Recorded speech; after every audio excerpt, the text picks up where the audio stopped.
Bismillahirrahmanirrahim.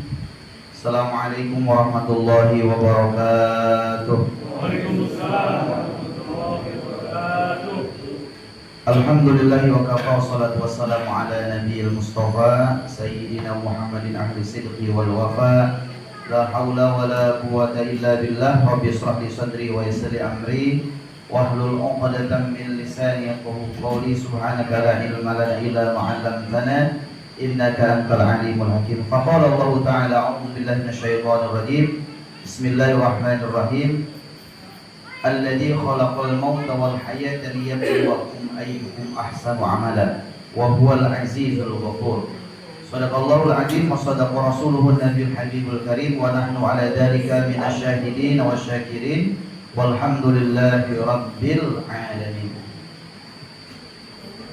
Saudaraku yang dirahmati oleh Allah Subhanahu wa taala, alhamdulillah kita patut bersyukur kepada Allah Subhanahu wa taala karena pada kesempatan malam hari ini kita masih diberikan kesehatan oleh Allah Subhanahu wa taala, masih diberikan kekuatan oleh Allah Subhanahu wa taala untuk melaksanakan kewajiban kita kepada Allah, yaitu melaksanakan sholat isya berjamaah. Mudah-mudahan ibadah isya kita, ibadah qobliyah dan ba'diyah kita diterima oleh Allah Subhanahu wa taala, dan insyaallah kita akan lanjutkan dengan sholat tarawih. Mudah-mudahan ibadah yang sudah kita lakukan, ibadah yang sudah kita laksanakan, dan ibadah yang sedang kita laksanakan, dan ibadah yang akan kita laksanakan diterima oleh Allah Subhanahu wa taala, menjadi pemberat amal baik kita nanti dan menjadi teman setia kita nanti di alam barzah. Amin ya Allah ya rabbal alamin. Salawat beriring salam mari kita sama-sama sanjungkan kepada baginda kita Nabi besar Muhammad sallallahu alaihi wasallam. Allahumma shalli wa sallim wa barik alaihi. Bapak-bapak, ibu-ibu jamaah yang dirahmati oleh Allah Subhanahu wa taala, malam Jumat yang lalu saya menyampaikan tentang niat. Nah, malam Jumat kali ini saya tadi bacakan dalam surah Al-Mulk ayat 2. Alladzi khalaqal mauta wal hayata liyabluwakum ayyukum ahsanu amala wa huwal azizul ghafur. Alladzi khalaqal mauta, yaitu yang menciptakan kematian, wal hayata, dan kehidupan, liyabluwakum, untuk menguji kalian atau untuk menguji kamu.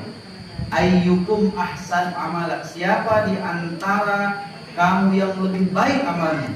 Wa huwal azizul ghafur, dialah Allah yang maha perkasa lagi maha pengampun.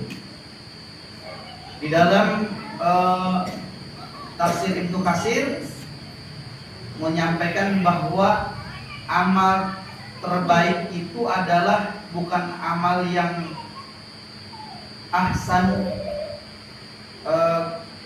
amal yang banyak, ya, bukan amal yang banyak.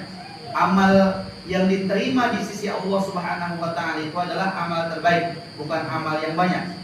Makanya ayatnya ayyukum ahsanu amala, bukan amal yang banyak. Maka Allah Subhanahu wa taala menciptakan kematian. Allah Subhanahu wa taala menciptakan kehidupan atau memberikan kehidupan kepada kita supaya apa?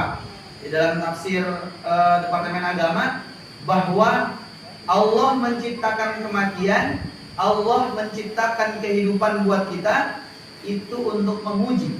Makanya tadi liyabluwakum ayyukum ahsanu amala, untuk menguji kamu dan siapa nanti di antara hamba-hamba Allah yang baik, yang amalnya amal terbaik.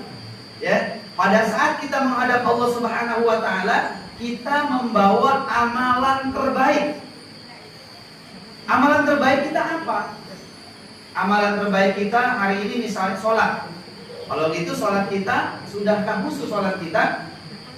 Ya, sudahkah sholat kita selalu di awal waktu, dalam kondisi apapun, dan selalu berjamaah? Buat yang bapak-bapak misalnya, kalau yang ibu-ibu misalnya, kalau sudah azan berkumandang, maka muazin sudah mengumandangkan azannya, mau dimanapun dia berada berhenti sholat.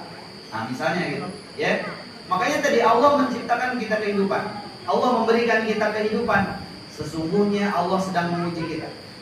Makanya di dalam surah Al-Ankabut, jangan kita mengaku beriman. Alif Lam ahasiban nasu ayyusraku ayyaqulu amanna wa hum la yuftanun, begitu. Ya. Allah menciptakan kematian, Allah menciptakan kehidupan untuk menguji kita. Sejauh mana keimanan kita tetap bertahan kepada Allah Subhanahu wa taala. Kalau kita sedang dapat iman mungkin enak. Ya, kita sedang dapat rezeki melimpah ruah misalnya, wah enak tuh. Ya, itu pun sebetulnya ujian. Sanggup enggak kita ya dengan rezeki yang melimpah itu kita tahan nafsu kita untuk tidak membeli sesuatu barang yang kita tidak perlukan misalnya. Nah, itu juga diuji oleh Allah Subhanahu wa taala. Apalagi diuji dengan kesusahan, ya, penderitaan.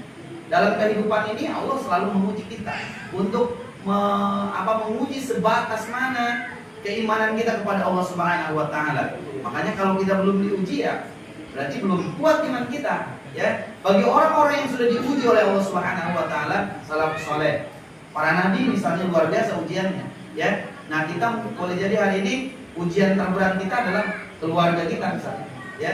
Keluarga kita adalah ujian terberat. Mungkin kalau yang di luar dari keluarga kita mampu mengatasinya, kita mampu menghindari, gampang urusan dari luar.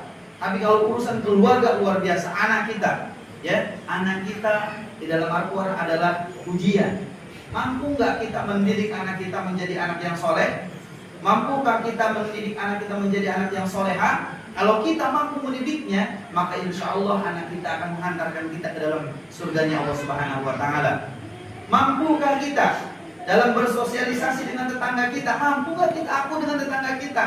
Ya, tetangga kita punya ini kita panas, tetangga kita punya ini kita yang kejam misalnya, ya. Atau misalnya tetangga kita nggak boleh bahagia, atau misalnya bahagia di atas penderitaan tetangga kita. Nah, itu nggak boleh.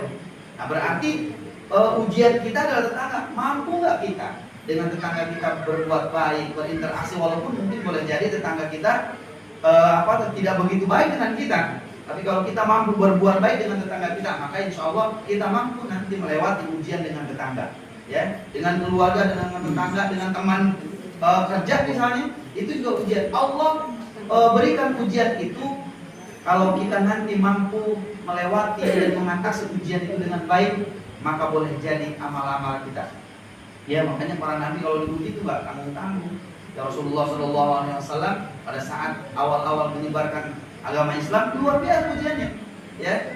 Pamannya sendiri bayangin yang menghalangi, luar biasa ujiannya. Keluarga berarti kan, keluarganya yang menghalangi, yang menentang, disangka Rasulullah Nabi Muhammad itu gila lah oleh masyarakat, tapi Rasulullah melewatinya dengan penuh kesabaran.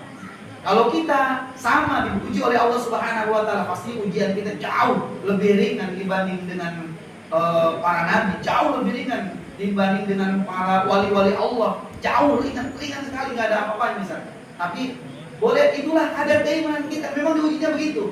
Kalau kita mampu melewati ujian yang diberikan oleh Allah Subhanahu wa taala, ujian kehidupan ini, ya, ujian kekayaan, ujian ketidakmampuan, ujian kemiskinan, itu adalah semua ujian. Kalau kita mampu melewati ujian itu, maka tadi inilah boleh jadi amal yang terbaik dari hadapan Allah Subhanahu wa taala. Memang nggak banyak, ya, memang nggak banyak. Ada satu kisah, ada satu nenek-nenek. Jadi di kisah ini diambil dari dia memang sholatnya itu juga nggak jelas bacaannya, ya. Si takmir atau si jamaah ini sebetulnya nggak tega melihat si nenek ini, karena setiap hari itu dia ngambilin daun di sekitar masjid, karena banyak pohonnya, dia ambilin daun dia satu. Nah, jamaah itu nggak kuat, nggak tega melihatnya udah nenek-nenek, masa yang muda, nggak ada yang muda apa gitu, ya. Jadi si nenek-nenek ini ngambilin daun supaya wilayah masjidnya itu bersih. Suatu hari masjid itu, karena tadi melihat si nenek-nenek itu nggak tega, udah dibersihin duluan. Masjid itu halamannya sudah dibersihkan oleh jamaah yang lain karena nggak tega tadi. Akhirnya si nenek itu besok harinya setelah dia datang masjid kok udah bersih gitu. Setelah dia sholat berdiri seala kadarnya, Nah setelah wirid dia nangis, dia ke halaman kok nggak ada daun lagi. Nah, akhirnya si nenek ini menangis kan, ini kenapa siapa yang membersihkan? Akhirnya takmir atau jamaah, kami nggak tega melihat nenek membersihkan wilayah masjid ini karena daun itu banyak sekali. Apa kata si nenek? Nggak apa-apa, saya sadar akan diri saya, bacaan sholat saya seala kadarnya. Saya hanya bisa qul huwallahu ahad, itu pun ya hanya itu rakaat pertama itu, rakaat kedua juga itu, ya. Terus bacaan yang lain juga saya nggak fasih, saya nggak bisa. Lantas amal apa yang saya persembahkan? Kenapa saya senang ambil daun itu? Karena setiap kali saya ngambil daun itu saya bersolawat. Saya bersolawat kepada Rasulullah SAW.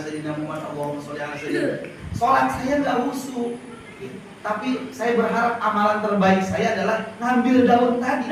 Kata si nenek itu, amalan terbaik saya ingin itu adalah amalan terbaik saya, ngambil daun sambil bersolawat. Kalau ada 100 daun, ada 200 daun atau 300 daun yang gugur, itu berarti 300 lah saya bersolawat kepada Rasulullah. Saya berharap kepada Allah Subhanahu wa taala, itulah amal terbaik saya. Karena kalau mengandalkan ibadah ritual saya kan sholat, itu saya tidak sanggup karena sholat saya nggak khusyuk.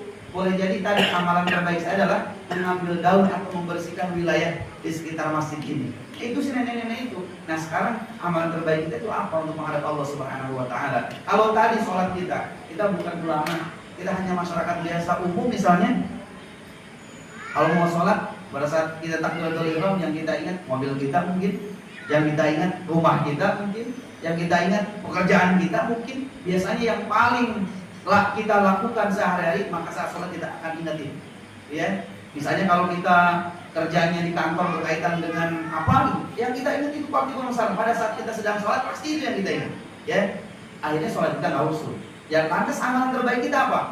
Lakukan amalan terbaik. Entah itu zikir kita kepada Allah, misalnya mengucapkan subhanallah walhamdulillah wa la ilaha illallah wa akbar, itulah yang bisa saya. Atau misalnya amalan terbaik saya adalah tahajud, amalan terbaik saya adalah sholat duha, amalan terbaik saya adalah sholat sunnah qobliyah ba'diyah yang tidak pernah putus bisa. Nah itu harus punya amalan terbaik. Pada saat kita memiliki amalan terbaik di hadapan Allah Subhanahu wa taala, maka itulah insyaallah yang akan menjadi bekal kita untuk menghadap Allah Subhanahu wa taala, sehingga Allah layak memasukkan kita ke dalam surganya, sehingga kita layak mendapatkan rahmat Allah Subhanahu wa taala. Oh, amalan terbaik ini adalah saum, karena saum kita insyaallah terjaga dari mulai bulan Ramadan sampai bulan Syawal, terus sampai dengan ketemu lagi Ramadan. Insyaallah amalan terbaik saya adalah saum sunnah misalnya, maka insyaallah menjadi amalan terbaik. Insyaallah ikhlas dan karena Allah Subhanahu wa taala, maka insyaallah nanti akan mendapatkan pahala terbaik di hadapan Allah Subhanahu wa taala. Mudah-mudahan setiap kita memiliki amalan terbaik, baik itu dengan keluarga kita, dengan tetangga kita, terlebih dengan Tuhan kita, dengan Allah kita, yaitu kita melaksanakan ibadah hanya karena Allah Subhanahu wa taala, melaksanakan sholat karena Allah. Karena kemarin kita sudah bahas niatnya. Kalau niatnya benar karena Allah, maka insyaallah itu boleh jadi menjadi amalan terbaik kita di hadapan Allah Subhanahu wa taala. Assalamualaikum warahmatullahi wabarakatuh. Waalaikumsalam.